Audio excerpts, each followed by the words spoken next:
Me llamo Teresa Morales. Tengo 68 años y vivo en las afueras de Sevilla, donde las calles antiguas todavía resuenan con las campanas de la iglesia cada mañana. Hace 6 meses, despedí a mi esposo, Antonio Morales, el hombre que compartió conmigo 42 años de matrimonio. La casa de 2 pisos solo conserva ahora el sonido del viento colándose por las ventanas y el aroma del café frío sobre la mesa, esas pequeñas cosas que me lo recuerdan más que cualquier fotografía. Antonio era un hombre meticuloso. Mantenía todo en orden, desde su abrigo hasta cada factura de la luz. Pero había algo que valoraba más que todo: su reloj de bolsillo Longines de plata, que limpiaba cada noche como si fuera un ritual. El tiempo no es para contar, sino para recordar, solía decir con esa voz grave y tranquila. Jamás imaginé que aquel pequeño objeto sería el inicio de la tormenta que destrozaría a mi familia. Aquella mañana, mientras lavaba los platos, escuché la voz de mi hijo gritar desde el salón. «Mamá, necesito hablar contigo un momento». Me sequé las manos y salí. Javier, de 35 años, estaba de pie en medio de la sala, el rostro tenso. A su lado, su esposa Lucía Méndez, una mujer joven que siempre hablaba con suavidad, pero con una mirada tan fría como el cristal. «¿Qué ocurre, hijo?». Javier miró a Lucía y luego habló rápido, intentando sonar tranquilo. «Vendido el reloj de papá». Me quedé inmóvil. «¿Qué?».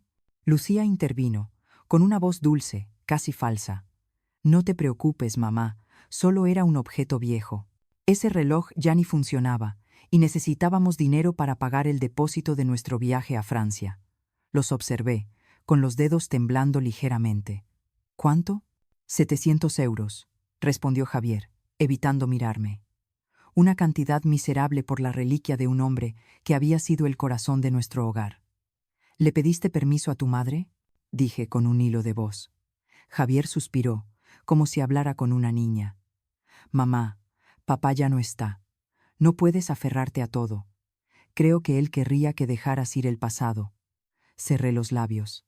Cada palabra era una puñalada. Lucía sonrió con frialdad. «En realidad, aferrarse al pasado no es sano. Si quieres, puedo llevarte a un psicólogo para hablarlo». Me di la vuelta. Sabía que discutir con ellos era inútil, como echar gasolina al fuego, pero dentro de mí algo hervía, una mezcla de ira y dolor. Cuando se fueron, me senté en la silla del comedor, sujetando una taza de té ya fría. Recordé lo que Antonio solía decir antes de morir: «Si algún día pasa algo, confía en tu razón, Teresa. Ya he dejado todo preparado». En aquel momento pensé que se refería a su funeral. Ahora ya no estaba tan segura. Esa noche abrí el cajón de su escritorio. Entre papeles ordenados encontré un sobre viejo, con las esquinas gastadas.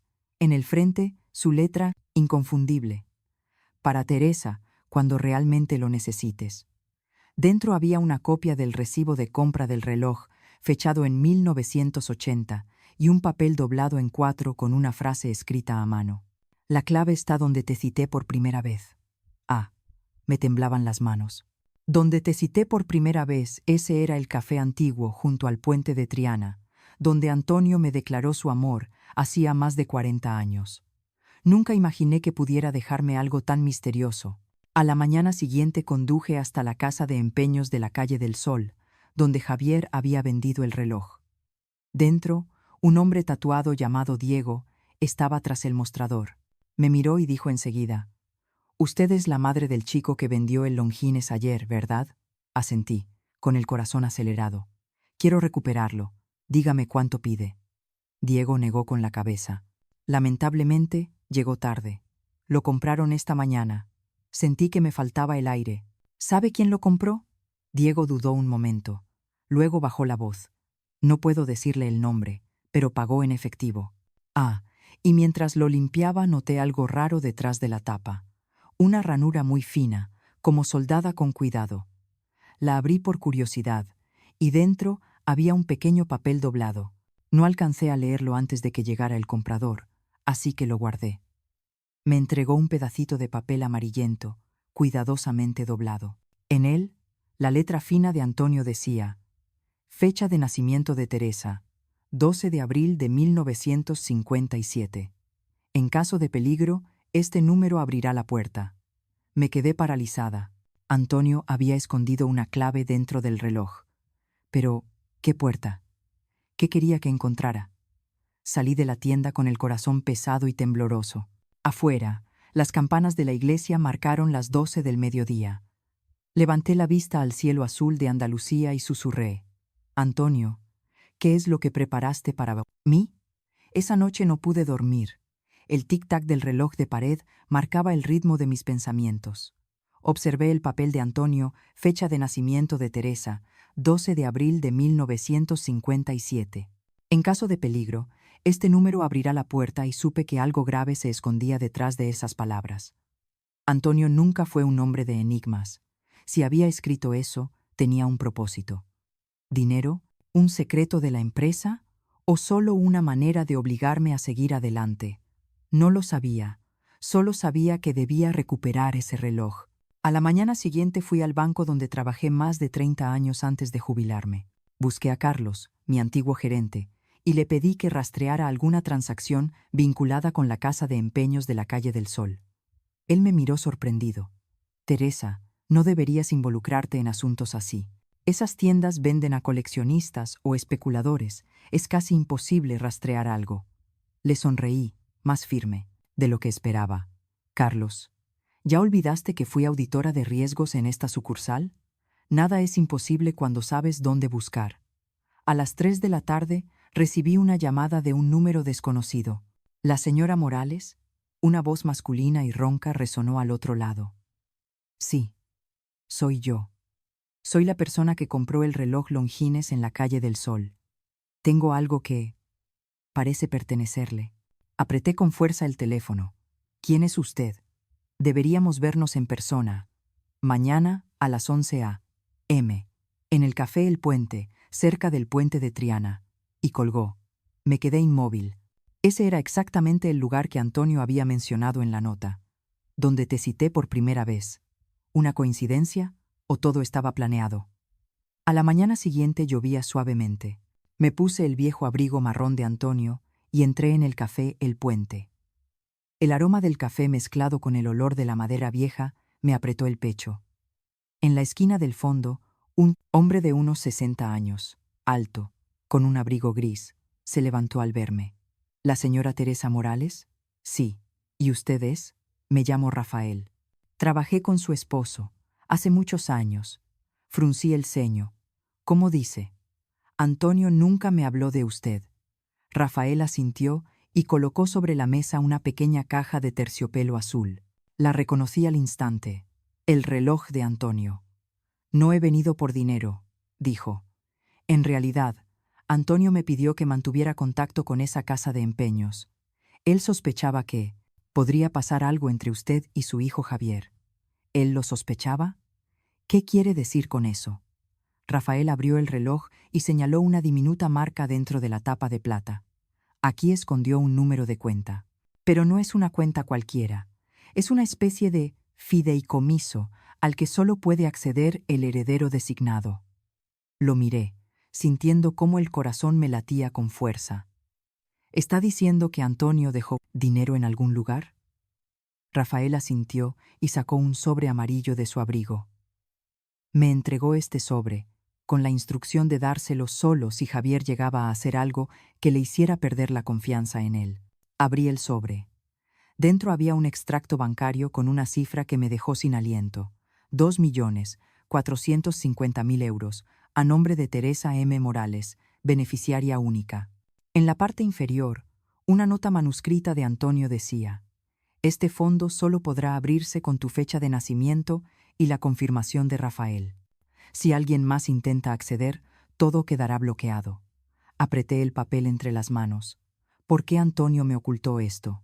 Rafael me miró con seriedad. Él sabía que Javier tenía problemas financieros. Hace más de un año, perdió casi 10.000 euros en un casino en línea. Luego pidió préstamos rápidos, usando su pequeña empresa como aval. Antonio lo investigó en silencio y temía que algún día lo arrastrara a usted a sus deudas. Sentí que la habitación giraba a mi alrededor. Mi hijo, endeudado, mentiroso, y ahora vendiendo el recuerdo de su padre por un viaje.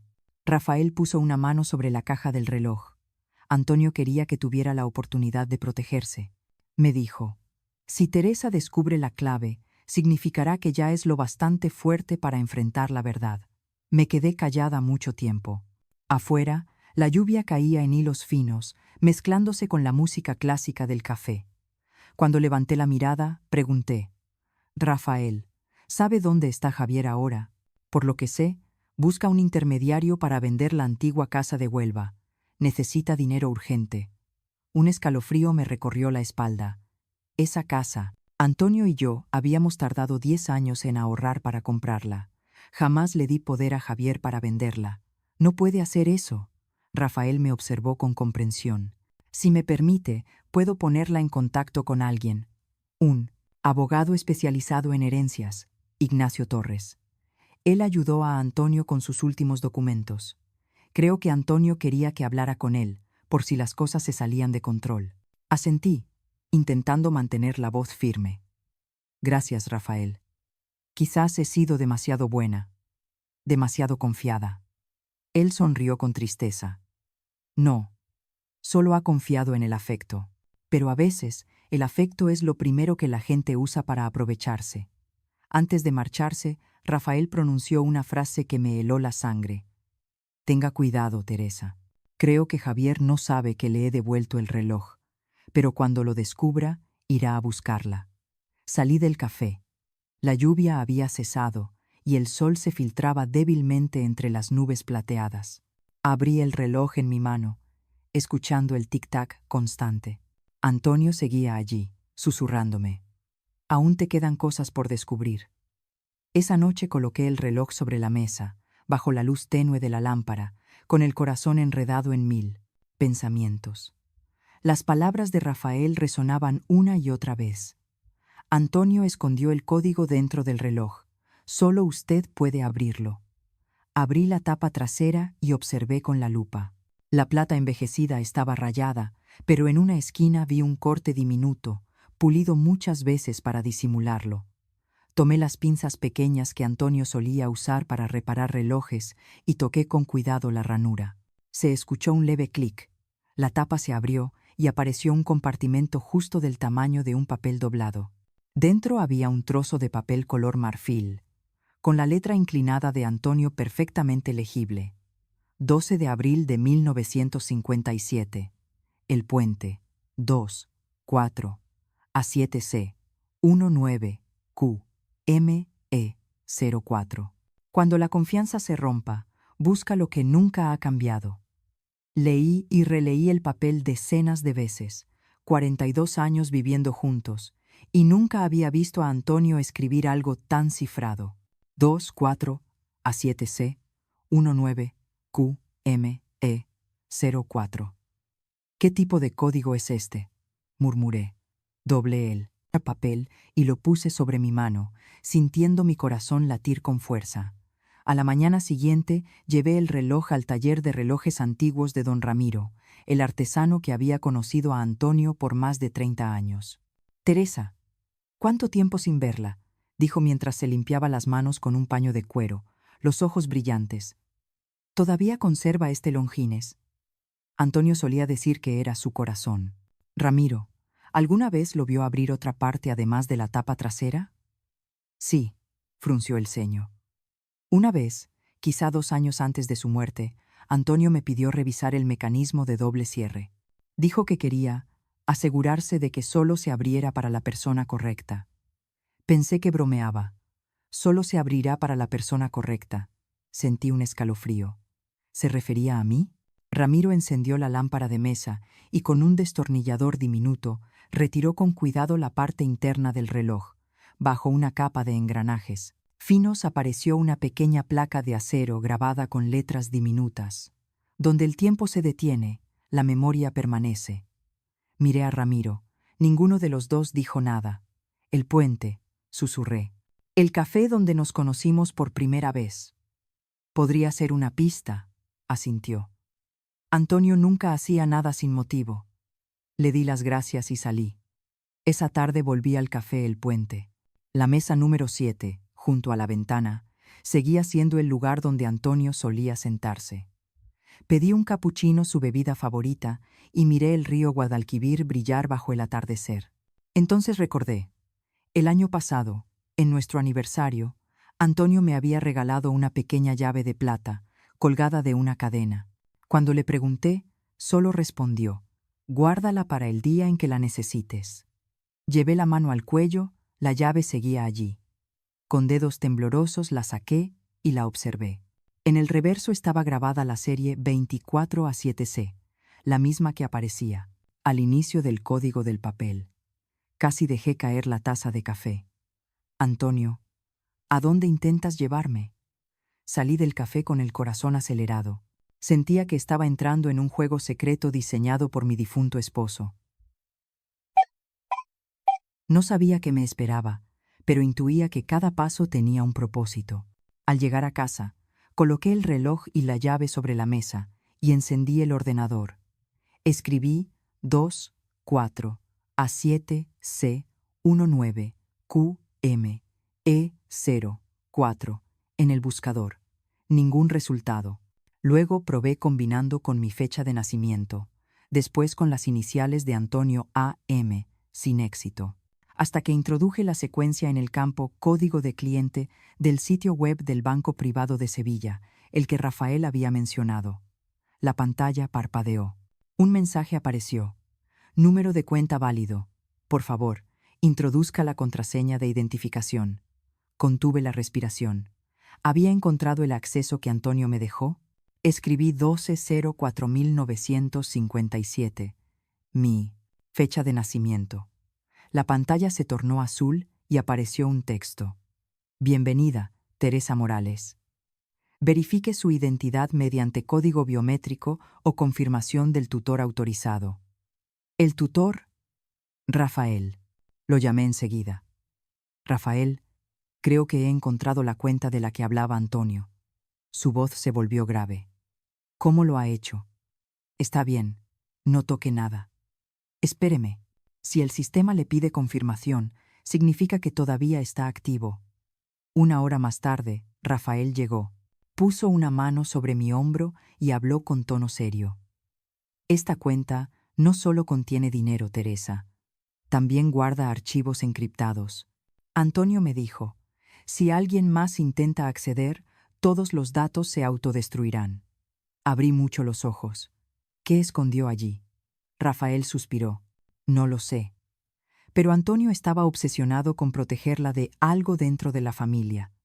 Puede estar relacionado con Javier. Sentí las palmas de las manos heladas. Todas. Las pistas llevaban al mismo sitio. Mi hijo. Rafael introdujo el código de verificación. Tras unos segundos, en la pantalla aparecieron múltiples carpetas con fechas. Informe de transacciones. Empresa Javier Morales S.L. Solicitud de crédito. Grabación del 10 de enero de 2023. Lo miré, apenas pudiendo respirar. Antonio. Lo sabía todo. Rafael asintió. «Y ahora le toca a usted saberlo». Hice clic en el primer archivo, el corazón golpeando mi pecho. En la pantalla, la voz de Antonio resonó, clara y serena, como si estuviera sentado a mi lado. «Teresa, si estás escuchando esto, significa que ha ocurrido lo que más temía». Solté un leve sollozo. Rafael me tocó el hombro, su voz suave como el viento. Él no solo le dejó una herencia, Teresa, le dejó la verdad. A través de la ventana, las campanas de la iglesia repicaron, largas y pesadas, como un presagio de tormenta. Miré el reloj sobre la mesa. El brillo del metal se reflejaba en la pared, creando destellos que latían al ritmo de mi corazón. La voz de Antonio llenó la habitación, dejándome sin aliento. Jamás pensé que volvería a escucharlo, aunque fuera a través de grabaciones ocultas. Su tono era profundo, firme, pero había algo en él que me desgarraba, como si hablara desde otro mundo. «Teresa, si estás oyendo esto, significa que ya no estoy contigo. Pero sabía que lo descubrirías. Todo lo que necesitas está en el mismo sistema, cifrado con tu fecha de nacimiento y nuestros nombres. Úsalo cuando sientas que ya no estás segura». El audio se detuvo, dejando un silencio denso. Rafael me observaba con una mirada llena de tristeza. Antonio, sin duda, siempre iba un paso por delante. Respiré hondo y abrí la sección Informe de transacciones en la carpeta. En la pantalla apareció una larga lista de cifras, fechas y códigos de transferencia. Reconocí varias anotaciones en inglés. Secure Solutions, Investment Management, Islas Caimán, un sistema internacional de inversión. Antonio nunca había salido del país más de 2 veces. ¿Cómo podía tener una cuenta en las Islas Caimán? Abrí el archivo Instructions, PDF. Apareció una nota escaneada con la letra de Antonio. SIM, cuenta número 44057. Teresa Morales. Contraseña secundaria, 1204.957. Cada vez que inicies sesión, recuerda, esto no es solo dinero, es un escudo de protección. Rafael asintió con gravedad.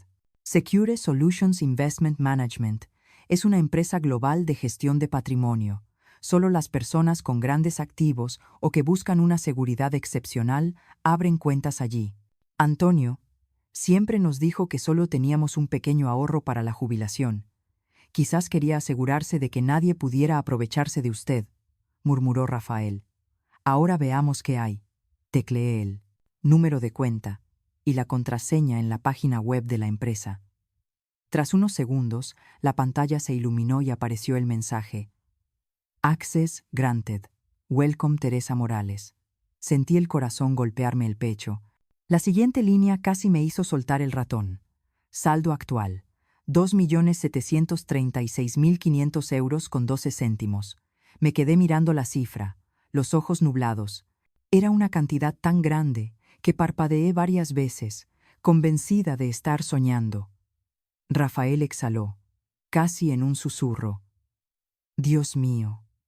Antonio le ha dejado una fortuna. Desplacé la pantalla hacia abajo hasta el historial de movimientos.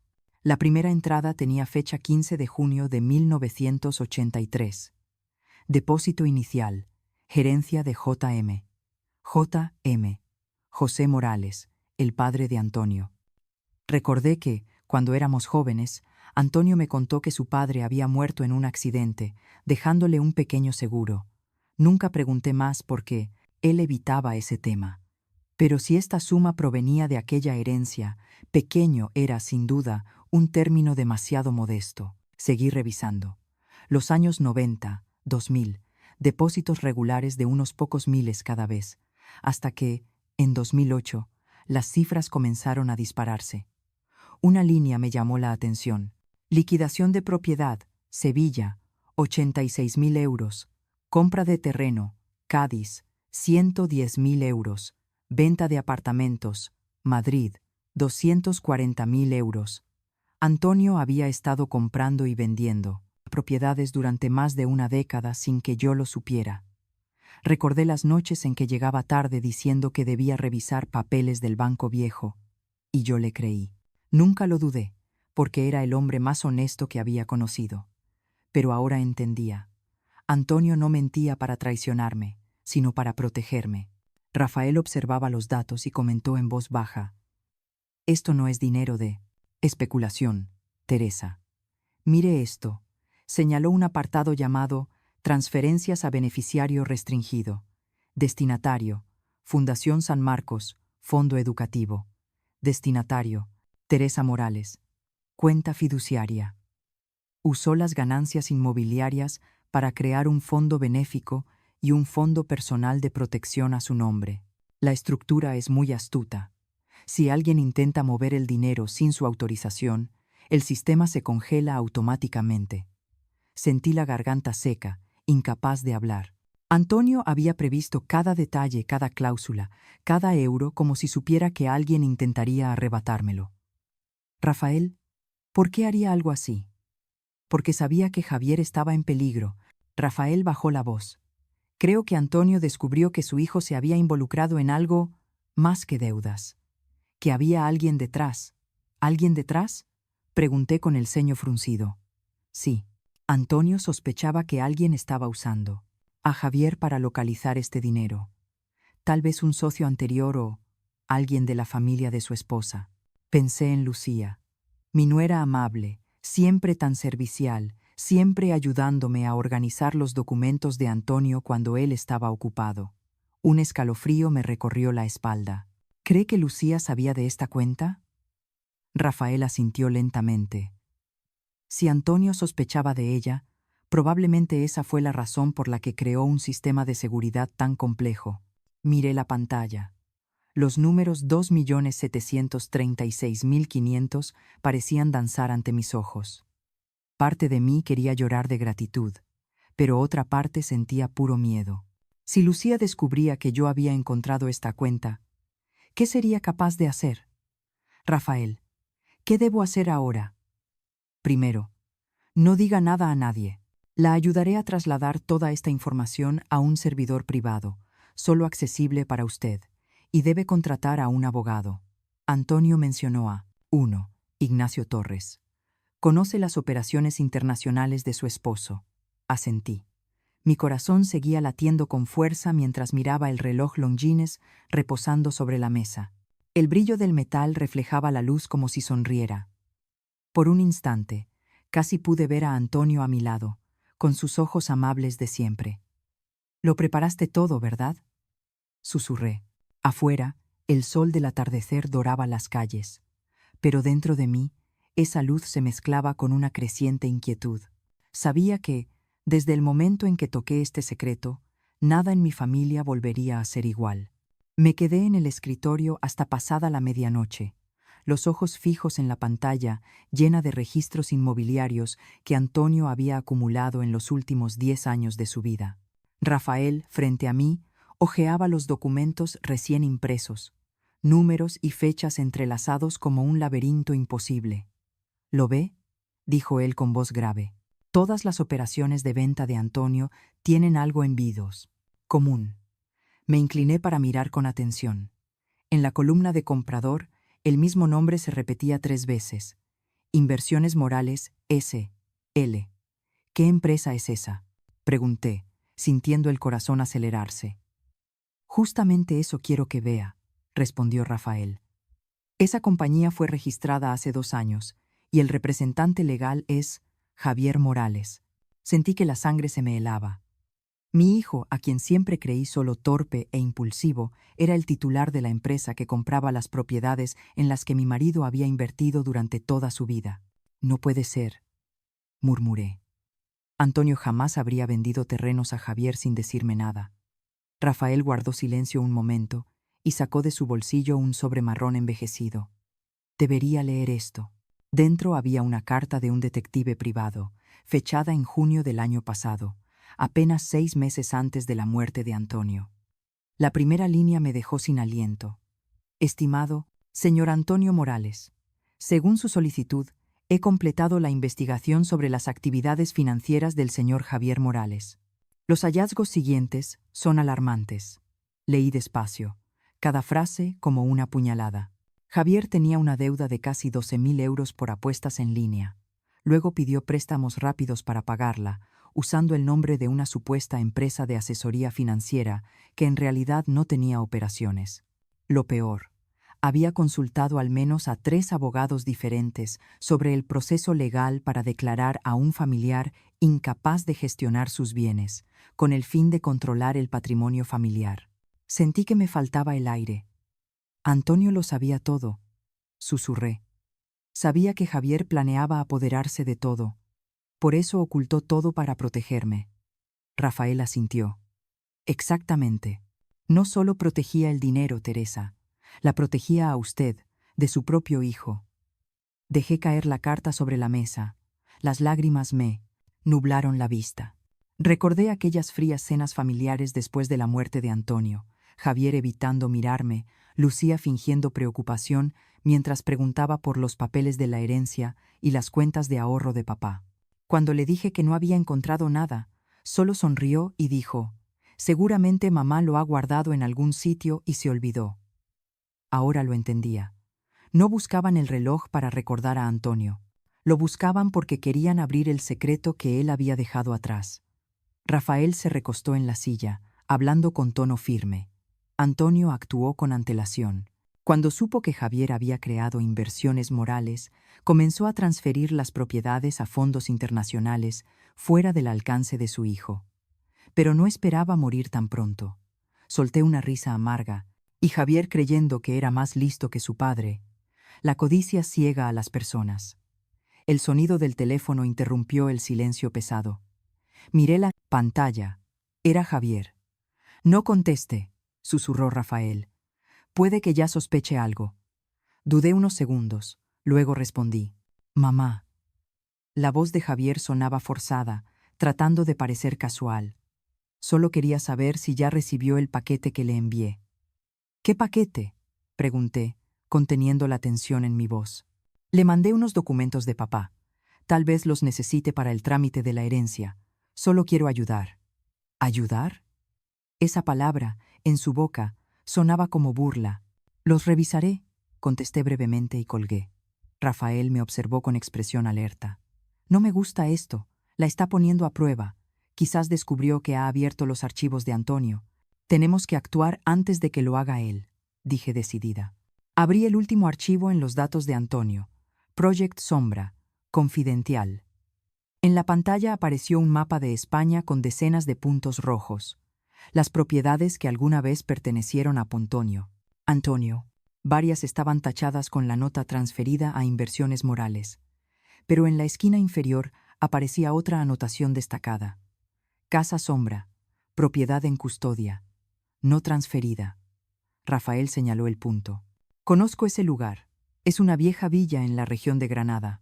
Antonio me mencionó que allí guardaba la copia final de todos sus documentos de inversión. Si Javier lo sabe, será su próximo objetivo. Tenemos que llegar antes que él, dije levantándome. No permitiré que todo el trabajo de Antonio termine destruido por nuestro propio hijo. Rafael asintió. Organizaré el coche y verificaré si Javier sigue en Madrid. Prepárese, Teresa. Una vez que abramos este secreto, ya no habrá marcha atrás. Miré el reloj Longines que descansaba silencioso en mi mano. El reflejo plateado me devolvió la sonrisa de Antonio, suave y serena. Supe entonces que no podía retroceder. Si Antonio había preparado todo un plan para protegerme, ahora era mi turno de completar la parte que él no pudo terminar. Apreté con fuerza el reloj y murmuré como si pronunciara un juramento. Antonio, te lo prometo, no dejaré que se lleven lo que tanto cuidaste, aunque tenga que enfrentarme a mi propia sangre. Afuera, comenzó a llover. Las gotas golpeaban las tejas con el mismo ritmo constante que el tic-tac del reloj en mis manos. 3 días después de descubrir la carta del detective, apenas salí de casa. Rafael me insistió en mantener el más absoluto silencio y preparar todo con prudencia. Ya había contactado al abogado Ignacio Torres, quien había trabajado con Antonio, para revisar las cláusulas de protección de los bienes internacionales. Esa mañana estaba imprimiendo copias de los documentos necesarios cuando escuché el timbre. Miré por la cámara. Javier y Lucía. No tuve tiempo de reaccionar antes de oír la voz de Lucía, clara a través del intercomunicador. Mamá, tenemos algo importante que hablar. No le quitaremos mucho tiempo. Abrí la puerta. Javier entró primero, llevando una bolsa de vino como obsequio, más arreglado de lo habitual. Lucía lo seguía, vestida con un abrigo blanco impecable. Sus ojos brillaban con esa falsedad tan familiar. Mamá, se ve mucho mejor. Me alegra tanto, dijo ella, dejando una bolsa con dulces sobre la mesa, su voz dulce como miel. Respondí con calma, intentando mantenerme firme. Gracias, hija. Estoy ocupada con algunos papeles de tu padre. Javier no tardó en reaccionar. ¿Papeles de papá? Qué bien. Yo también estoy reuniendo archivos de inversiones antiguas. Quizá pueda ayudarla. Ya sabe que tengo contactos en ese sector. Lo miré, reconociendo aquella media sonrisa idéntica a la de Antonio, pero sin la sinceridad que una vez vi en los ojos de su padre. Aprecio la intención, pero ya tengo quien me ayude. La oficina contable de tu padre conserva todos los registros. Ignacio Torres me está asistiendo, con la organización. Lucía se quedó quieta un segundo. Su sonrisa se tensó. ¿Ignacio Torres? Sí. Nadie conoce mejor las inversiones de su padre que él. El silencio se adueñó de la habitación. El sonido del reloj en la pared marcaba cada segundo. Javier golpeó suavemente la mesa con los dedos y habló con aparente calma. Mamá, solo pregunto por curiosidad, pero ¿papá dejó alguna cuenta en el extranjero? Me dijeron que había invertido en bienes raíces en Portugal. Algo serio. Vertí té en 3 tazas y las coloqué frente a ellos. ¿Por qué lo preguntas? Porque si existe, debería declararse cuanto antes para evitar problemas fiscales. Solo quiero que esté tranquila. Lucía sonrió con fingida preocupación. Tememos que alguien quiera aprovecharse de usted.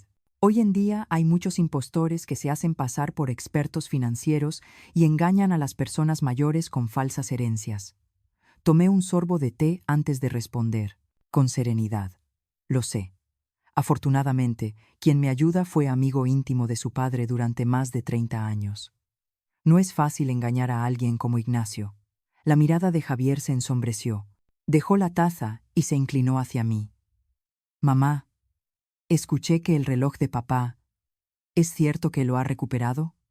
Lo miré directamente a los ojos. Sí, alguien me lo devolvió.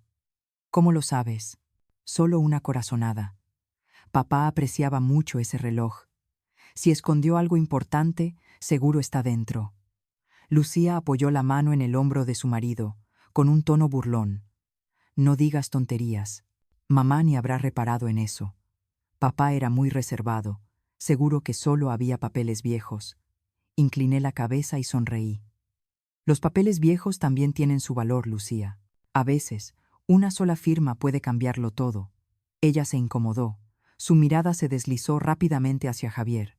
Sabía que estaban tanteando el terreno. No habían venido por cortesía, sino para averiguar cuánto sabía yo.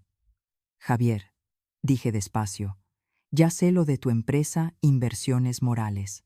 Ambos se quedaron petrificados. Lucía casi dejó caer su taza. ¿Dónde escuchó eso, mamá?, preguntó Javier, forzando una sonrisa. De un amigo de tu padre. Y también de una carta que él dejó. ¿Quieres saber qué dice? Me levanté, fui hasta el armario y saqué el sobre del detective Tomás. No se los entregué. Lo coloqué en la mesa entre nosotros. Tu padre sabía todo. Las deudas de apuestas, los préstamos con intereses imposibles que ocultaste, y tu intento de consultar abogados sobre el procedimiento para declarar a un familiar incapaz con tal de controlar el patrimonio. Javier palideció. Lucía intentó hablar, pero levanté la mano. No, no más fingimientos. Tu padre previó esto. Hizo todo lo posible para protegerme, incluso después de muerto. El aire se volvió denso. Javier forzó una sonrisa. La voz le temblaba. Mamá, está malinterpretando. Solo consulté a abogados porque me preocupaba por usted. No quería que nadie la engañara. No fue por maldad. ¿Por preocupación? Le sostuve la mirada. ¿Y Inversiones Morales? ¿También fue por bondad? Tu padre descubrió que usabas esa empresa para comprar sus propiedades y, casualmente, transferirlas a tu cuenta. Por suerte, alcanzó a mover todo al extranjero antes de que terminaras tu jugada. Lucía tomó la mano de su marido, la voz temblorosa. Mamá, está exagerando. No hemos hecho nada malo. Solté una risa cansada. Quizás olvidan que trabajé 40 años como jefa de contabilidad. Con solo mirar un libro de transacciones, sé perfectamente a dónde va y de dónde viene el dinero. Su padre también lo sabía. Me dejó todas las pruebas. El detective y el abogado tienen copias. El rostro de Javier pasó del pálido al rojo. ¿Qué quiere de mí? No se trata de lo que yo quiera, sino de lo que tú deberías. Preguntarte qué has hecho.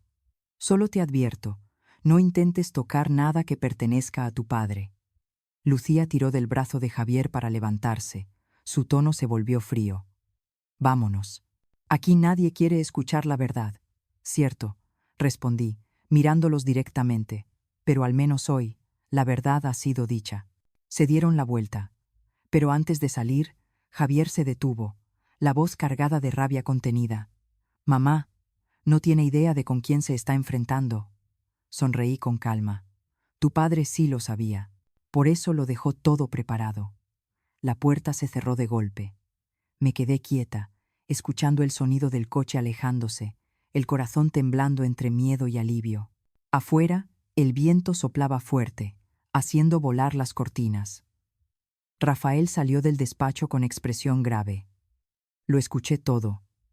Ya no hay duda. Van a contraatacar. Asentí, mirando el reloj Longines, que seguía brillando sobre la mesa. Que lo intenten. Antonio preparó el comienzo. Yo me encargaré del final. La luz tenue se reflejaba en la esfera del reloj, el minutero avanzando con un leve clic. 2 días después de aquella tensa confrontación, mi casa en Sevilla dejó de ser un lugar tranquilo. Desde temprano noté a varios desconocidos en la esquina, trajes, gafas oscuras, portafolios en mano. No necesitaba que nadie me lo explicara. Sabía perfectamente de dónde venían. Cuando el reloj marcó las 9 a.m., el timbre sonó. Fui a la puerta y vi a una mujer con traje beige, rostro frío como el acero, acompañada por un hombre joven con aire de suficiencia. ¿La señora Teresa Morales?, preguntó ella, con voz suave pero firme. Soy la abogada Ana Delgado, del despacho Delgado, Asociados, y este es mi colega Luis Campos. Representamos a su hijo, el señor Javier Morales. No me sorprendí. Abrí la puerta y los invité al salón. Se sentaron, abrieron sus portafolios y sacaron un grueso fajo de documentos. Venimos a discutir una solución, razonable para todas las partes, dijo Ana, con una sonrisa profesional, más diplomática que amable. Javier está muy preocupado por su bienestar emocional tras la pérdida reciente. Por eso desea ayudarla a gestionar sus finanzas en este momento difícil. La miré directamente a los ojos, en silencio. Luis hojeó unas páginas y deslizó los papeles hacia mí. Aquí tiene el poder financiero temporal. Solo necesita firmar y Javier podrá encargarse de las transacciones, facturas y bienes de inversión para que usted descanse y cuide su salud. Eché un vistazo rápido al documento. Palabras bonitas, pero el contenido era claro. Le cedía a Javier todo el control financiero, sin límite de tiempo. ¿Y si no firmo?, pregunté con voz serena. Ana ladeó la cabeza, manteniendo su sonrisa cortés. No queremos que esto se complique. Sin embargo, Javier tiene derecho legal a solicitar una evaluación judicial de su capacidad mental si existen indicios de que está siendo manipulada o no está en condiciones de manejar su patrimonio. Solté una pequeña risa. ¿No estoy en condiciones? ¿De verdad creen que alguien que administró finanzas durante 40 años en el Banco Central no puede leer unas cuantas páginas? Luis se sonrojó. Ana se encogió ligeramente de hombros. Solo cumplimos con nuestro deber, señora. Javier realmente quiere ayudarla. ¿Ayudarme o ayudarse?, respondí con frialdad. Si han venido a amenazarme, recuerden esto. Antonio, mi esposo, previó esta situación hace mucho tiempo. Ambos se quedaron momentáneamente desconcertados. Me levanté, fui al escritorio y saqué un teléfono antiguo, de esos con un solo botón de llamada rápida. Lo presioné. La voz de Rafael resonó al otro lado. «Teresa, ¿ya llegaron?» «Sí, y trajeron el poder notarial, tal como imaginabas». «Perfecto. Es momento de llamar a Tomás Hernández». Colgué y me giré hacia Ana y Luis, que me observaban, con cierta inquietud. «Disculpen», dije con calma. «Acabo de contactar con mi representante legal. Es muy bueno detectando fraudes y reuniendo pruebas». Ana arqueó una ceja. ¿Nos está amenazando? No. Solo aprendí de mi esposo que prevenir no es lo mismo que amenazar. Se miraron entre ellos, recogieron los documentos y se levantaron. Informaremos a nuestro cliente, pero debe saber que, si el tribunal abre un expediente de evaluación, el proceso será agotador para alguien de su edad. Gracias por el consejo. La puerta está justo allí. Se la señalé con una sonrisa. Apenas se cerró la puerta, llamé enseguida a Tomás Hernández, el detective que Antonio había contratado en vida. Su voz, grave y algo ronca, sonó firme al otro lado de la línea. «Señora Teresa, Rafael me ha informado. Vamos a activar el paquete de defensa que el señor Antonio dejó preparado, ¿verdad?» «Sí, creo que ha llegado el momento». Tomás llegó una hora después, con un maletín negro. Se sentó frente a mí, lo abrió y dentro había decenas de sobres, discos con grabaciones y copias certificadas con sello notarial. Antonio lo dejó todo con gran detalle, dijo. En este paquete hay pruebas de que Javier realizó transferencias ilegales, falseó declaraciones de impuestos y trató de modificar la herencia mediante documentos falsos. También hay grabaciones de sus conversaciones con algunos de los abogados que usted ha visto esta mañana. Levanté la mirada, sorprendida. ¿Antonio sabía todo esto? Sí. Empezó a sospechar de Javier hace más de un año. Todas las llamadas y correos relacionados con los bienes fueron archivados en un servidor privado. Solo esperaba su señal para entregarlo a las autoridades. Permanecí en silencio, con una mezcla de tristeza y alivio. El hombre al que amaba ya no estaba, pero seguía protegiéndome incluso cuando el enemigo era su propio hijo. Tomás, si le entregó todo, ¿qué hará usted? Primero, presentaré copias ante la Fiscalía Provincial de Sevilla. Luego enviaré una advertencia legal al despacho Delgado, Intientrana, asociados, para que sepan que cualquier intento de intimidarla puede constituir un fraude y abuso contra una persona mayor. Lo miré fijamente antes de responder con calma. Hágalo. Pero quiero que todo se haga conforme a la ley. No quiero que Javier acabe en prisión. Al menos, todavía no. Solo quiero que entienda que no puede pisotear a quien le dio la vida solo por dinero. Tomás asintió. Una leve sonrisa se dibujó en su rostro curtido. Antonio decía exactamente eso. Confiaba en que usted elegiría la compasión antes que la venganza. Se puso de pie, cerró el maletín y con una mirada seria añadió: empezaré mañana por la mañana. Y, Teresa, si siguen presionándola, avíseme de inmediato. Ya no está sola. Cuando se fue, me senté frente al reloj Longines antiguo sobre la mesa. La luz de la tarde entraba por la ventana, reflejándose en el cristal, haciendo brillar el segundero como si tuviera vida. Antonio había planeado cada paso, pero quizá nunca imaginó que algún día, yo, la mujer que siempre evitó los conflictos, estaría dispuesta a enfrentar al mundo entero para proteger lo que él dejó. Apreté el reloj entre mis manos y murmuré, casi para mí misma: tranquilo, Antonio, ya nadie podrá hacerme firmar nada más.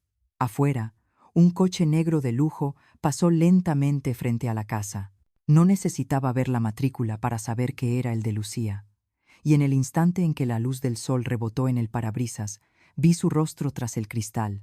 Sonreía, una sonrisa tenue, desafiante. Tomás regresó a mi casa al amanecer del día siguiente, con una bolsa llena de documentos y un disco duro externo. Dijo que había trabajado toda la noche para organizarlo todo en orden legal: extractos bancarios, comprobantes de transferencias, grabaciones y copias de correos electrónicos.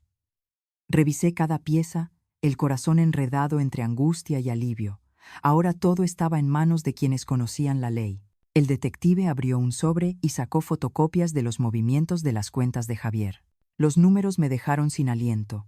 Pequeñas transferencias al principio, luego deudas enormes, y finalmente sumas dirigidas a varias cuentas temporales, usadas para retiradas en efectivo. Tomás señaló otro archivo: notas sobre juegos en línea, contratos de préstamos opacos con intereses abusivos y algunas facturas falsas. Usaban esas cuentas para ocultar el flujo de dinero y luego retirarlo en efectivo o transferirlo a empresas fantasma, explicó. Es una técnica común para disimular el origen del dinero. Después, insertó un disco en el ordenador. La voz de Javier sonó fuerte y grosera, hablando con alguien identificado por Tomás como el abogado intermediario. En la grabación, Javier me insultaba y planeaba ingresarme en una residencia alegando pérdida de memoria. Luego se escuchó la risa suave, calculadora, de Lucía. Con que consigamos la firma notarial, todo será nuestro. Un escalofrío me recorrió el cuerpo. Había creído que Lucía era una mujer educada. Ahora su voz, la de mi propia nuera, resonaba como una prueba irrefutable. Tomás continuó. Había encontrado correos entre Javier y una entidad financiera privada que le ofrecía un préstamo especial a cambio de presentar garantías inmobiliarias. Así, las propiedades que Antonio vendió sin que yo lo supiera fueron compradas por Javier, quien luego las usó como aval para endeudarse, quedándose con el beneficio y el riesgo a su favor. También había facturas falsas para justificar los movimientos. Esto no es solo fraude financiero, dijo Tomás con mirada firme. Es abuso hacia una persona mayor. Intentaron aislarla, desacreditarla y usar medios legales para despojarla de sus derechos patrimoniales. Rafael ya había contactado a Ignacio Torres, nuestro abogado, y él llegó poco después. Revisó los documentos, asintiendo a medida que los leía, y finalmente habló con franqueza. «Podemos presentar cargos», dijo Ignacio con firmeza. «Prepararé el expediente para enviarlo a la Fiscalía Provincial y a la Agencia Tributaria. Estas pruebas bastan para solicitar una orden judicial de registro». En menos de 24 horas, todo entró en fase legal. Ignacio presentó el caso ante el fiscal. Tomás aportó las grabaciones, los extractos y las copias de los contratos falsificados. Rafael se aseguró de que toda la documentación estuviera certificada. El fiscal comprendió la gravedad del asunto. No era solo corrupción patrimonial, sino un intento de causar daño grave a una persona mayor vulnerable. La orden de registro fue aprobada. A la mañana siguiente, la casa de Javier y Lucía se convirtió en escenario de la Guardia Civil y de la Policía Económica. Los coches oficiales se detuvieron frente al jardín. Los agentes, uniformados, portaban la orden judicial. Desde detrás de la puerta, escuché los pasos apresurados, los portazos, el ruido de papeles y carpetas, pero no me atreví a moverme. Una hora más tarde, Tomás llamó. Habían confiscado ordenadores, teléfonos móviles, libros contables y varias cajas llenas de dinero en efectivo. Las cuentas de la empresa quedaron bloqueadas de forma temporal. 2 coches de lujo fueron registrados y retenidos. Lo más importante, los investigadores encontraron pruebas de contratos de préstamo falsos, firmas imitadas, facturas inventadas y transferencias sospechosas hacia casinos en línea en el extranjero. «Están incautando todo el material para la investigación fiscal y penal», dijo Tomás. «Si todo coincide con lo que tenemos, este será un caso muy pesado». Otro paso me dejó en shock. El fiscal recomendó colaborar con la agencia tributaria para revisar los impuestos y, con el organismo de protección al mayor, para verificar si había indicios de aislamiento y difamación.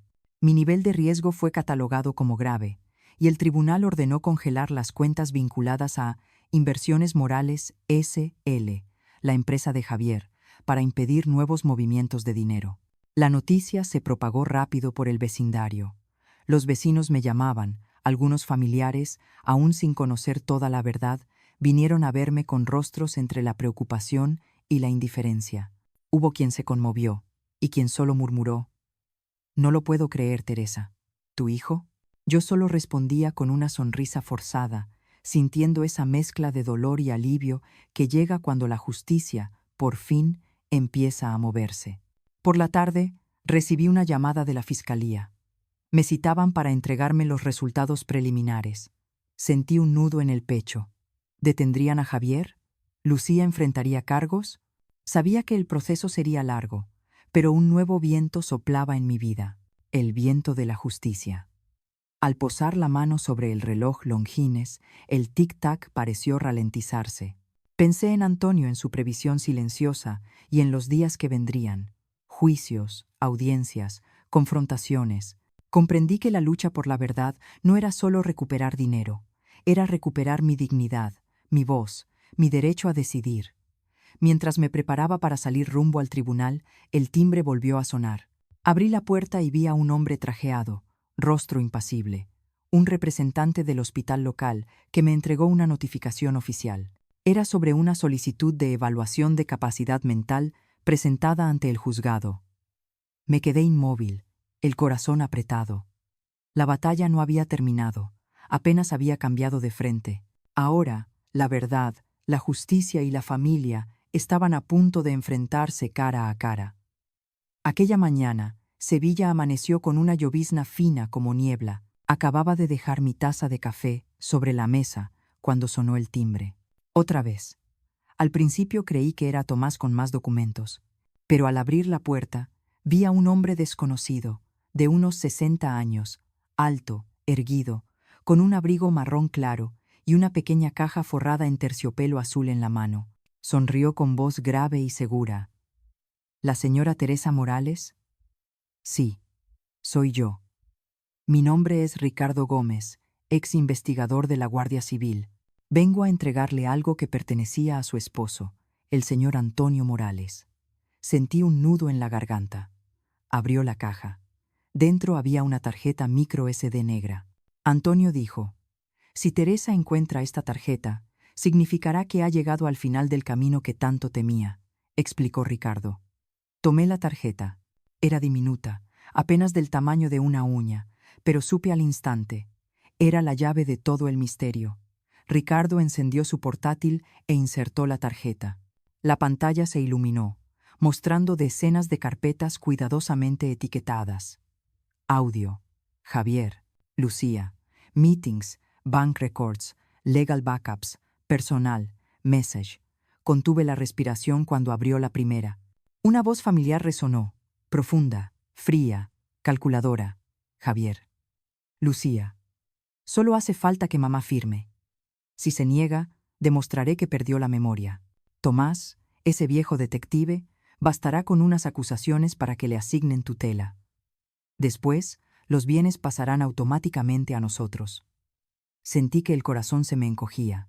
Ricardo permaneció en silencio, dejando que las palabras hablaran por sí solas. Luego, aparecieron varios videos cortos, grabados con cámaras ocultas en la propia casa de Javier. Vi a Lucía, con un vestido azul, sentada a la mesa, su voz suave pero venenosa. Ya está débil. Solo necesitamos que unos vecinos digan que olvida nombres o confunde la hora, y el abogado se encargará del resto. La grabación cambió de plano. Javier asintió, con una sonrisa fugaz, la de quien cree tener el movimiento final calculado. Aparté la vista, incapaz de seguir mirando. Ricardo habló en voz baja. Señora Teresa, queda una carpeta más.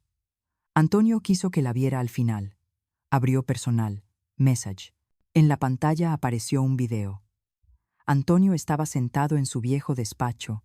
La luz amarilla y cálida iluminaba su rostro envejecido, pero aún firme. Miró directamente a la cámara. Teresa, si estás viendo esto, significa que Javier hizo aquello que tanto temía. Perdóname por no habértelo dicho antes. No quería que vivieras con el miedo de pensar que tu propio hijo podría traicionarte. Pero lo preparé todo. Las pruebas, las cuentas, y a la persona más confiable para ayudarte. Ricardo te entregará lo necesario para proteger tu dignidad. Su voz se volvió más grave. He vivido con dos miedos: perderte y verte sufrir por el hijo que ambos amamos. Ahora solo espero que elijas el camino correcto. No dejes que el rencor te consuma. Usa la verdad para protegerte y, si puedes, perdona, cuando estés lista. El video terminó. La sala quedó en silencio. Puse la mano sobre la pantalla, los dedos temblando como si quisiera tocar al hombre que ya no estaba. Ricardo murmuró: ¿lo ve? Él no solo le dejó dinero, le dejó justicia. Me quedé inmóvil mucho rato. Afuera, la lluvia seguía cayendo sobre las tejas con un ritmo suave y constante. Dentro de mí, una mezcla extraña: dolor, gratitud y una paz que no esperaba. El reloj, aquel objeto que creí solo un recuerdo, era en realidad la caja negra de una vida entera, donde Antonio había escondido el plan para protegerme del hijo que aún amaba, pero en quien ya no confiaba. Ricardo guardó el ordenador y se levantó. Señora Teresa, a partir de ahora trabajaré directamente con el fiscal. Todos los datos de la tarjeta serán respaldados en un sistema seguro. Javier ya no tendrá escapatoria. Asentí. La voz me salió ronca. Gracias. Pero, señor Ricardo, ¿sabe lo que Antonio decía sobre este compartimento secreto?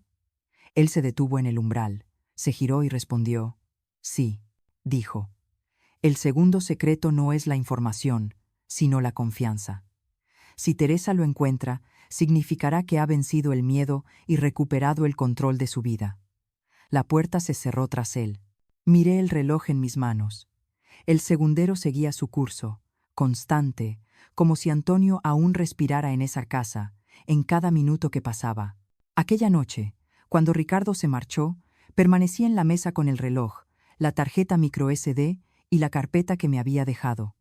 La lluvia había cesado, pero dentro de mí comenzaba otra tormenta. Entre los papeles gruesos descubrí un sobre delgado, sellado con cera roja y con la caligrafía inconfundible de Antonio. Ábrelo solo cuando estés lista para enfrentar la verdad final. Lo abrí con cuidado. Dentro había 3 hojas manuscritas y un documento notarial. El olor a tinta vieja y a sándalo del escritorio de Antonio me envolvió, y las lágrimas brotaron. La carta empezaba con la escritura redonda y firme de Antonio. Teresa, si lees esta carta, es porque se cumplió lo que temía. Sé que Javier no se detendrá en mentiras o deudas. Hará todo lo posible por apoderarse de lo nuestro, incluso desacreditarte ante un juez. Por eso creé un mecanismo legal que hará que su propia codicia lo destruya. Leí cada línea con el corazón oprimido. Lo llamo la cláusula del espejo. Significa que cualquier acción legal que Javier emprenda contra ti se reflejará automáticamente en obligaciones financieras y penales para él. En términos simples, si intenta declararte incapaz, todos los bienes vinculados a Inversiones Morales S.L. se transferirán temporalmente al Fondo de Protección Infantil de Sevilla, con Javier Morales, registrado como tutor legal responsable de su gestión. Abrí los ojos de par en par. Eso significa que... Exactamente, continuaba Antonio. Si Javier intenta convertirte en aldrar, incapaz, el sistema legal lo obligará a asumir todas las deudas fiscales, financieras y los préstamos usureros que él mismo generó. Cargará con todas las consecuencias de su ambición. Me detuve, tragando lágrimas. Con cada palabra entendía mejor por qué Antonio había vivido con tanta cautela en sus últimos años. Había construido una trampa legal que solo Javier podía activar contra sí mismo. He transferido parte de los bienes a un fideicomiso automático. Seguía la carta. Si se presenta cualquier demanda sobre tu capacidad legal, esos activos quedarán bloqueados y reasignados al fondo benéfico, con Javier como único responsable financiero. Todos los gastos de investigación, juicio y defensa, incluidos tus abogados, se descontarán directamente de las cuentas a su nombre. Sonreí entre lágrimas. Antonio, aquel marido que todos creían un simple contable entregado a su trabajo, había pensado como un verdadero estratega. No solo me dejó dinero, sino todo un sistema de defensa que usaba la avaricia para destruirse a sí misma. La última página de la carta me dejó sin aliento. Sé que te dolerá ver a Javier desenmascarado. Pero, Teresa, esta es la única forma de salvar el alma de nuestro hijo, con la verdad. Cuando alguien se quema con el reflejo de su propia codicia, aprende el valor de lo que ha perdido. Si algún día Javier se arrepiente de verdad, dile que aún lo amo. Pero antes, deja que la justicia haga su trabajo. Firmado, Antonio Morales. Al final, el sello del notario de la ciudad. Permanecí en silencio un buen rato antes de abrir el documento notarial adjunto. Era la cláusula de activación que Antonio había firmado con Ignacio Torres y el Banco Santander. En caso de que se presente una demanda contra la señora Teresa Morales para evaluar su capacidad legal, todo el patrimonio incluido en el sistema Inversiones Morales S.L. será transferido temporalmente al Fondo de Protección Infantil de Sevilla, figurando como responsable legal el señor Javier Morales, bajo su número de identificación fiscal vigente.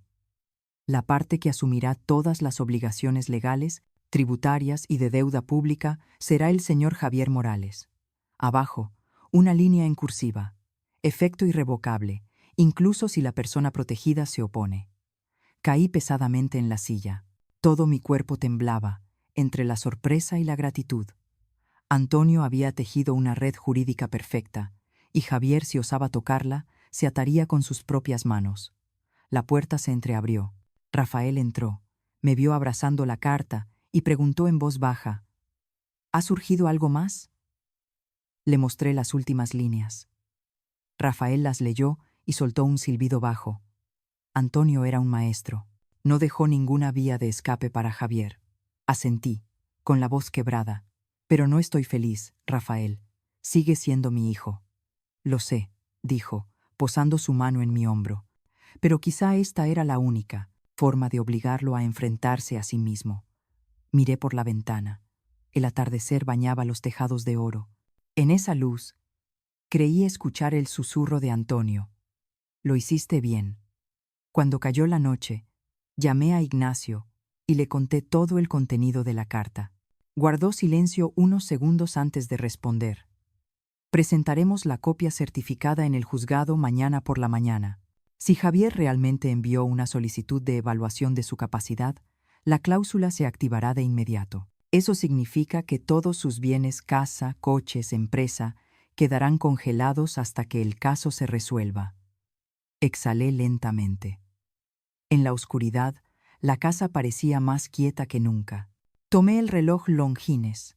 Observé el segundero avanzar. Cada tic-tac sonaba como una afirmación. La justicia se estaba moviendo. No sabía cómo reaccionaría Javier al descubrir que su propio padre lo había atrapado en una trampa legal tan meticulosa. Pero sí sabía algo. Esta vez, todas. Las mentiras terminarían. Y tal vez, por fin, Antonio podría descansar en paz. 3 meses después de aquella noche en que leí la carta, Sevilla florecía bajo una primavera radiante. Pero dentro de mí, el invierno de la traición aún no se había ido del todo. Cada mañana me levantaba temprano, preparaba una tetera de té negro y miraba por la ventana cómo el sol atravesaba las bugambillas rojas. A mi lado, el reloj Longines seguía latiendo con ritmo constante, un recordatorio de que la justicia, aunque lenta, siempre llega a tiempo. Aquella mañana, Rafael entró con un periódico en la mano. Lo dejó frente a mí y dijo con serenidad: «Aquí está la noticia, Teresa». En la portada se leía el gran titular: Javier Morales y su esposa condenados por fraude financiero y abuso a un familiar anciano. Bajo la foto reconocí el rostro de Javier, demacrado, con la barba mal afeitada y los ojos caídos. Lucía, a su lado, con la cabeza baja, evitando las cámaras. El artículo decía: el Tribunal de Sevilla condena a Javier Morales a 2 años de prisión por falsificación de documentos, evasión fiscal y abuso a una persona mayor. Su esposa, Lucía Méndez, recibe una pena de 18 meses de prisión suspendida y deberá devolver todos los beneficios obtenidos a través de la empresa Inversiones Morales S.L. Los fiscales confirman que, gracias a las pruebas aportadas por el despacho del detective Tomás Hernández, el fraude fue completamente revelado.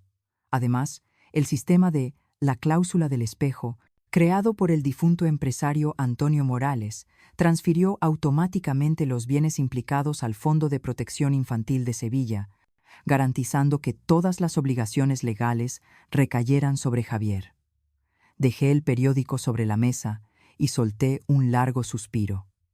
No sentí alegría ni satisfacción, solo una profunda quietud. Rafael me miró y dijo despacio: «La justicia ha sido hecha, Teresa. Ahora puede empezar». De nuevo. Asentí con suavidad. Dentro de mí seguía habiendo una herida que no terminaba de cerrar. Después de todo, Javier seguía siendo el hijo que una vez acuné en mis brazos, el niño al que dormía cantando cuando Antonio y yo éramos jóvenes. Recordé aquellas tardes en que Antonio le enseñaba a jugar al ping-pong en el patio, su risa inocente. Pero la ambición y el dinero lo habían arrastrado demasiado lejos. Esa tarde recibí una llamada de Ignacio Torres, mi abogado. «Señora Teresa, el tribunal ha aprobado la liberación legal de sus bienes. Las cuentas de Antonio conservan más de 2.800.000 euros, suficientes para garantizar su futuro. Además, según su última voluntad, una parte del fondo se destinará al Hospital Infantil de Sevilla para ampliar la unidad de cardiología congénita, que llevará el nombre de Fondo Conmemorativo Antonio Morales». Me quedé callada unos segundos. Las lágrimas cayeron sin poder contenerlas. Antonio, incluso ausente, seguía buscando hacer el bien una última vez. Siempre decía que quería hacer algo por los niños, murmuré. «Y ahora lo ha conseguido», respondió Ignacio con voz cálida. La semana siguiente fui invitada a la ceremonia de inauguración del nuevo pabellón del hospital. Cuando el director mencionó el nombre de Antonio, su voz se quebró. «Gracias a la donación de la familia Morales, contaremos con 20 nuevas camas y el primer quirófano pediátrico moderno de Andalucía». En la placa conmemorativa se leerá: para los corazones más pequeños de quien amó con todo su corazón. Permanecí de pie entre los aplausos y creí escuchar la voz de Antonio susurrando: ¿Lo ves, Teresa? Al final, todo volvió a su lugar. Aquella tarde, al regresar a casa, encontré una carta en el buzón. No tenía remitente, solo una palabra escrita con trazo tembloroso. Mamá. La abrí. Era de Javier, escrita desde la prisión. Mamá, no sé por dónde empezar. Tal vez decir perdón ya no signifique nada, pero necesito escribir. En la cárcel uno tiene demasiado tiempo para pensar, y yo he pensado sin descanso. Papá tenía razón. Me conocía demasiado bien. No temo la sentencia, temo tu mirada de decepción. Usé los años en que él me enseñó honestidad para aprender a mentir. Me creí inteligente y resulté ser el mayor de los necios. Si algún día puedes perdonarme, solo dime una frase. Papá aún está orgulloso de ti. No quiero dinero ni herencia, solo saber que sigo siendo tu hijo. Javier. Apreté la carta con fuerza. Las lágrimas cayeron sobre la tinta. No podía decir que lo perdonaba, al menos no todavía. Pero sabía que Antonio querría que lo hiciera, cuando mi corazón encontrara la calma. Esa noche llevé el reloj Longines al balcón y me senté bajo la luz de la luna. Giré suavemente la tapa trasera, escuchando el clic leve del compartimento que un día guardó la tarjeta de memoria y todos aquellos secretos terribles. Ahora todo estaba claro. Ya no había secretos, solo el tic-tac constante, como el aliento del hombre que aún parecía acompañarme. Una brisa ligera trajo el perfume del jazmín. Susurré: Antonio, hemos ganado, no por el tribunal, sino por la verdad, y porque sigo creyendo en la bondad humana. Cuando el reloj marcó las 9 p.m., lo dejé sobre la mesa y sonreí. Afuera la ciudad seguía ruidosa, pero dentro de mí reinaba una paz desconocida. Antonio me había dejado no solo protección, sino su última lección. El codicioso puede quedarse con el dinero, pero solo el justo conserva el alma. Y supe que viviría el resto de mi vida custodiando esa enseñanza, en una casa pequeña llena de sol, donde el reloj seguiría latiendo al ritmo del corazón del hombre que me protegió hasta su último segundo. Un año después del juicio final, dejé definitivamente la vieja casa de Sevilla, demasiados recuerdos, demasiadas cicatrices invisibles. La vendí a una pareja joven y me mudé a una casita junto al lago Sanabria, en Castilla y León. Era de 2 plantas, paredes blancas, techo de tejas rojas y un porche de madera que daba al agua serena del lago. Por las mañanas preparaba café, abría el cuaderno de notas de Antonio y escribía unas líneas sobre los días pasados. Por las tardes acudía a la biblioteca del pueblo para participar en el club de lectura de mayores, donde un grupo de mujeres de cabellos plateados leíamos a García Márquez y recordábamos nuestra juventud. Dicen que la vejez debilita, pero para mí fue una segunda oportunidad. Vivir sin miedo, sin depender de nadie. Cada miércoles conducía hasta el hospital provincial para leer cuentos a los niños con cardiopatías congénitas. La sala era colorida y aquellos ojitos claros seguían cada palabra que salía de mi boca. Al final, muchos me abrazaban y preguntaban: «Abuela, su reloj es precioso. ¿Quién se lo regaló?». Miraba el Longines en mi muñeca y sonreía. Fue un regalo de alguien que me amó toda la vida. Sigue funcionando cada día, para recordarme que el amor verdadero nunca se detiene. Los niños reían y se quedaban escuchando mis cuentos. En esos momentos sentía una calma profunda, como si Antonio, en algún lugar lejano, sonriera mientras me observaba. La vida fue volviendo poco a poco a la calma, hasta una tarde de octubre, mientras plantaba lavanda frente al porche de mi casa. Un coche pequeño se detuvo junto al camino, y de él bajó una joven de unos 25 años, de cabello castaño ondulado y ojos color avellana llenos de duda. La reconocí enseguida: Sofía, mi nieta, la hija de Javier. Se quedó inmóvil, apretando su bolso. «Abuela, soy Sofía, no sé si todavía me recuerda». Me quité los guantes de jardinería y me acerqué. Claro que sí, la niña que se escondía bajo la mesa cada vez que su padre la regañaba. «Has crecido tanto». Sofía soltó una risita breve, y enseguida sus ojos se llenaron de lágrimas. Perdón por no haberme puesto en contacto antes. Sé todo lo que pasó. Papá. Me lo contó en una carta desde la cárcel. Solo quería venir a verla y pedirle perdón por él y por mí. Miré su rostro y vi en ella un reflejo de Javier en su juventud, cuando aún era puro y reía sin miedo. No tienes que disculparte, Sofía. El tiempo ya ha juzgado todos los errores. Ella negó con la cabeza, las lágrimas cayendo. Pero me siento culpable por haber creído cosas horribles de usted. Mamá. Su voz se quebró. Siempre decía que usted no estaba en su sano juicio. Y fui tan tonta que lo creí. Si ya no me quiere, lo entenderé. Le puse la mano sobre el hombro. Sofía, a esa edad solo creemos lo que nos enseñan. No te guardo rencor. Sigues siendo mi nieta, y siempre lo serás. Ella rompió a llorar y me abrazó con fuerza. Su cabello olía a azahar, el mismo aroma que recordaba. Cuando la sostenía en brazos con apenas 3 años, nos sentamos en el porche y conversamos toda la tarde. Sofía me contó que acababa de graduarse de medicina y que hacía sus prácticas en el hospital que llevaba el nombre de Antonio Morales.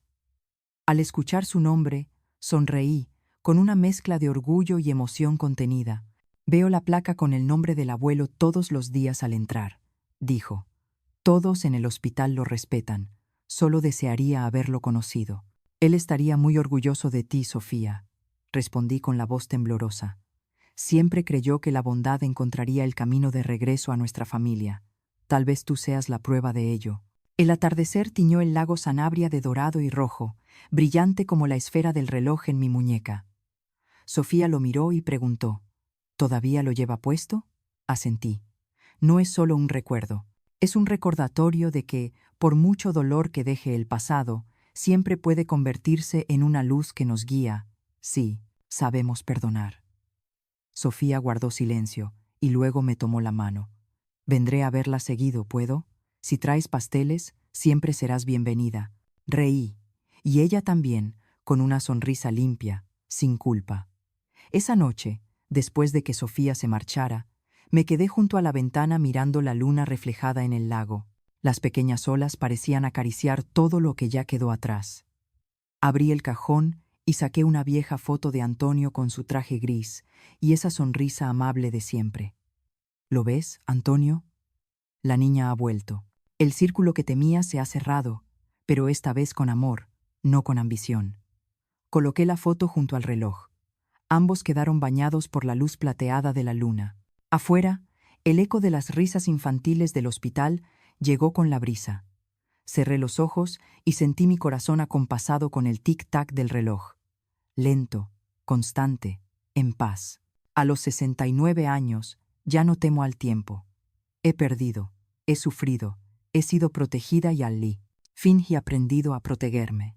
El reloj sigue latiendo, no solo por su mecanismo preciso, sino porque el amor nunca se detuvo. El de Antonio, el mío, y ahora el de Sofía, la nueva generación de los Morales. Cuando la noche cubrió por completo el lago, sonreí. Esta historia es una obra de ficción, inspirada en hechos reales, con nombres y lugares modificados para proteger la privacidad. Pero quizá, en algún sitio, tú también hayas escuchado o vivido heridas como las de Teresa. Ser malinterpretada, despojada de tu voz y obligada a levantarte dentro de tu propia familia. Cuando la codicia y el silencio chocan, ¿qué eliges tú? ¿Callar para conservar la paz o hablar para defender la verdad y tu dignidad? Sea cual sea tu elección, cree que Dios siempre ve a quienes viven con conciencia limpia y corazón honesto. Teresa ha recuperado su paz, y yo creo que esa bendición también llegará a ti. Gracias por ver esta historia. Quédate hasta el final para ver los dos. Próximos videos, relatos de coraje y de un amor que nunca se apaga.